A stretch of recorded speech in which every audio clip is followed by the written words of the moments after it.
তোর এটা এত ছোট কেন রে? মজা পাবো তো। শীতকালে তো এমন ছোটই থাকবে। তাহলে শীতকালে যে সবাই বিয়ে করতে পাগল হয়ে যায়। তুমি কাছে এসে আমাকে শক্ত করে জড়িয়ে ধরো, দেখবে সব ঠিক হয়ে যাবে। কাছে আসলাম, জোরে জোরে করবি, আসতে দিলে কিন্তু হবে না। আসতে দিলে হবে না কেন? আজব। কত ইচ্ছে, বিয়ে হবে, পর আদর করবে, আজকে সেই দিনটা এলো, তাই জোরে কর। নতুন বউয়ের মুখে এমন কথা শুনে আমি তো চমকে উঠলাম। দীর্ঘায় ভেতরে ঢুকে দরজা বন্ধ করে দিল রাতুল। বুকের ভেতরটা কেমন ধুক ধুক করে উঠছে হঠাৎ।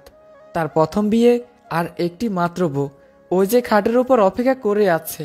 বড় করে দম নিল রাতুল, তারপর আস্তে আস্তে এগুলো খাটের দিকে। নববধূ মুখের সামনে এক হাত ঘুমটা টেনে মাথা নিচু করেই বসে আছে। পকেট থেকে গোলাপটা বের করলো রাতুল। নাদুস নুদুস ফুলটা কেমন ধুমড়ে গেছে একলা অভিমানে। শাহজাহানের ভঙ্গিতে সেটাকে ভাগিয়ে ধরে নাকের কাছে নিয়ে এলো একবার। যা চলে, এই যে সিগারেটের গন্ধ ছড়াচ্ছে।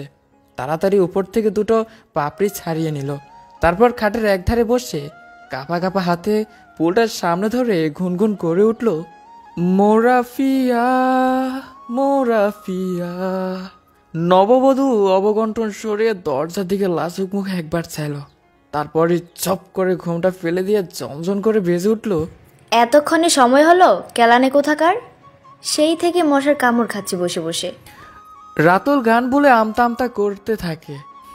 কি করব বলো, বাবা ডেকে নিয়ে গেছিল যে ক্যাটারদের সাথে পেমেন্ট নিয়ে কথা বলতে। প্রিয় নাম্নী বধূটি গড়ল তো নাই তাতে, বরং শ্বশুরের বিচক্ষণতার অভাব দেখে আর রুষ্ট হলো। কি বাপ মাইরি তোর, নাতির মুখ দেখার ইচ্ছে টিচ্ছে নেই নাকি? দে একটা সিগারেট টানি, গলাটা শুকিয়ে গেছে। নাতি শব্দটা কানে যেতে ঠান টান হয়ে বসেছিল রাতুল। সিগারেট শুনে থমকালো। বলছিলাম, ফুলসজ্জার রাতে সিগারেট খাবে? তোর এক্স কি কানে কানে বারণ করে গেছে তখন? চোখ ছোট করে তাকালো পিয়া। আমার খুব আদর খেতে ইচ্ছে করছে, একটু জড়িয়ে ধরে আদর কর না। শর্ত, তোর মতো মুটকিকে আদর করতে পারবো না। তোরে না আমার মারতে ইচ্ছে করতেছে। আমার মতো এত সুন্দর কিউট একটা মেয়েকে মুটকি বলছিস? আদর করে দেখ না, খুব মজা পাবি। লাগে না তোর আদর। কলে পড়া মুখ রাতুলের কথা ঘোরাতে তাড়াতাড়ি পকেট থেকে একটা সিগারেট বের করে নিল।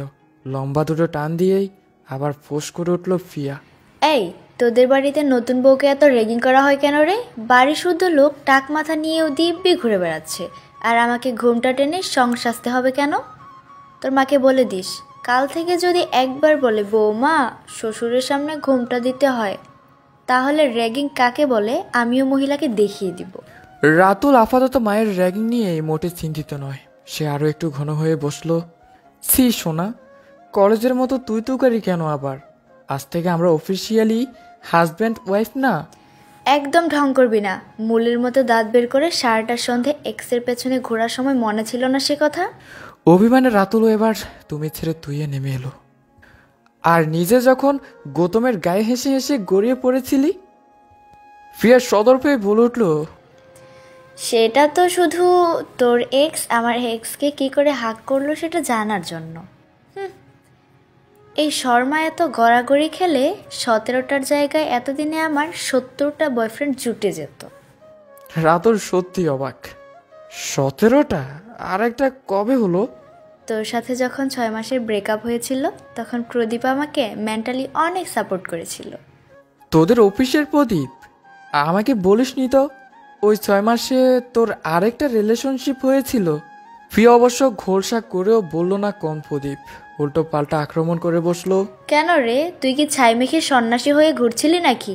ছন্দার উপর ছুকছুকুনির কথা তোর সারা অফিসে জানে, জানতে কারোর বাকি নেই। ফিয়ার লাল চোখ দেখে ভয় ভয় করলেও রাতুল আবার ছাড়গুলো অবাক। সন্ধ্যার কথা তুই কি করে জানলি? কেন, তোদের অফিসের রাজাদাই বলছে, সেই যে সেবার পার্টিতে ড্রিঙ্ক বানিয়ে দিয়েছিল আমাকে, তারপর থেকে তো প্রায়ই হাই হেলো হয়। তার মানে 18? রাতুলের মুখটা এতটুকু হয়ে গেল। প্রিয়া মনে মনে হিসেব করলো, তারপর মাথা নাড়ল। অতটা হবে না। 17.5 বলেই থম মেরে বসে রইল রাতুল। বিয়ের রাতে এক্সট্রা 1.5খানা বয়ফ্রেন্ডের কথা জানতে পেরে কোন বরই আহ্লাদে 8খানা হয়। শেষে কিনা রাজা দাও, বিশ্বাসঘাতক একটা। খেয়ে বাড়ি যাবার সময় আবার পিয়াকে নিয়ে ছোট লিয়ারকি মেরে গেল। দাঁত চেপে অপুষ্ট দুটো পোলাগল দিয়ে রাগটা থামালো কোনো রকম। আজ তাদের পুলসজ্জা। এসব ঠুনকো ব্যাপার নিয়ে মেজাজ খারাপ সে কিছুতেই করবে না আজ। আরও একটু কাছে সরে এসে গদগদ স্বরে অপস করে নিল, বলছি কি, অনেক তো রাত হলো, চলো এবার শুয়ে পড়ি। পিয়ার আরও আপত্তি নেই মনে হলো। কানের দুলগুলি খুলতে লাগলো। হঠাৎ কি মনে পড়তে আবার বিরক্ত। তোর বোন দুপুরবেলা আমার থেকে একজোড়া কানের দুল নিয়ে গেল পরবে বলে, আর তো ফেরত দিল না। রাতুল আর কোনো বিতর্কে যাবে না, তাড়াতাড়ি বলে উঠল, ওর একটু হাত টান স্বভাব আছে, চাইলে দিবি না কোনো কিছু। ওই হিড়িম্বার মতো চেহারা নিয়ে কি সাজের ঘটা বাবা। বাদ দে তো, ওর সাথে আমার আর দিদির কারোরই পটে না, এই জন্য। রাতুল নিজেও যে আজ হেব্বি লাগছে বলেছিল, বেমালুম ভুলে গেল। তোর দিদিও ধোয়া তুলসী পাতা না বুঝলি, এখনো গা জ্বলছে আমার। দুপুরে জোর করে আমাকে দিয়েই পায়েসটা রান্না করালো, শখ কত। নতুন বউয়ের হাতের রান্না খাবে, বেশি বাড়াবাড়ি করলে না একদিন খাবারে ইঁদুর মারার বিষ মিশিয়ে দেবো বলে দিলাম। হঠাৎ একটা ধপ করে আওয়াজ হলো, তারপরে তারস্বরে চিৎকার, চেঁচামেচি, হুলস্থুল কাণ্ড। অ্যাম্বুলেন্স ডাকরে ভাববে না দম্পতির কোনো বিপদ হয়েছে। বাইরে তখন দরজায় কান পেতে বিড় করে দাঁড়িয়ে রাতুলের নিজের আর মাস্তুতো পিস্তুতো সব দিদির বোনেরা বড়বধূর মধুর আলাপ শুনতেছে। হলে বা প্রেম করে বিয়ে। রাতুলটা তো 1 নম্বরের ক্যাবলার, বোটা ও বড্ড হাবাগোপা।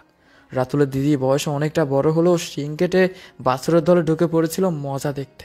একে তো ভিতরে কি চলছে জানার চাপা উত্তেজনা আর ব্যবসা গরম। তার উপর ক্যাবলা ভাই আর লাজুক মৃদবাসী বিনয়ী বইয়ের ফিলে চমকানো কথা সিচরা সাগর দিদির অনেকক্ষণ থেকে বুকে চাপ চাপ ব্যথা করছিল। কিন্তু যে না পিয়া খাবারে ইঁদুর মারার বিষ অব্দি পৌঁছেছে, কেমন যেন মাথাটা ঘুরে চোখ মুখে অন্ধকার ঘনিয়ে এসেছে দিদির।